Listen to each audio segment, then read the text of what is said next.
nasilaw na rin umano siya sa malaking halagang iniaalok sa kanya.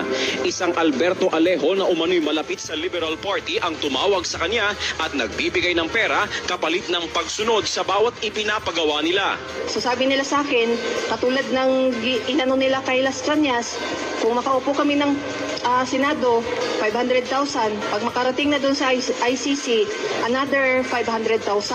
May kredibilidad umano siyang magsalita dahil konektado siya sa isang konsehal na may dati umanong ugnayan sa Pangulo. May numero rin siya ni Presidential Assistant Bongo at mga larawang kasama ang Pangulo bilang patunay na malapit siya rito.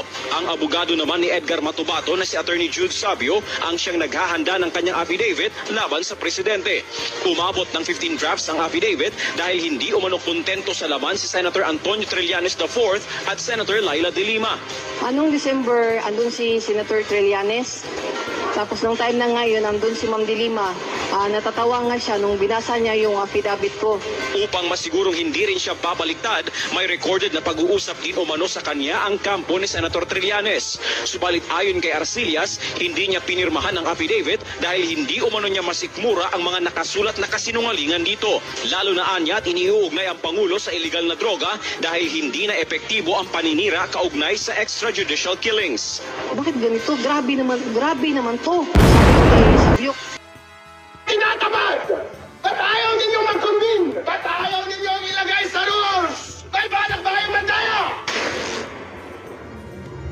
Chairman George Garcia, gawin mo na please! Ang sabi nga yung mga tauhan na to ni Harold Respicio, tama ka. Pero sana, intindihin mo naman si Chairman George. Sabi niya, intindihin mo siya. Dahil napakaikling panahon na lang. Less than 1 month, less than 2 months. Napakaikling na lang. Wala na daw panahon mag-convene. Napakaraming araw po ang nasa kamay ninyo mga commissioner ng COMELEC. Ito ang pinakamahalagang measure na pwede ninyong gawin para ibalik ang tiwala ng taong bayan sa eleksyon.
Nada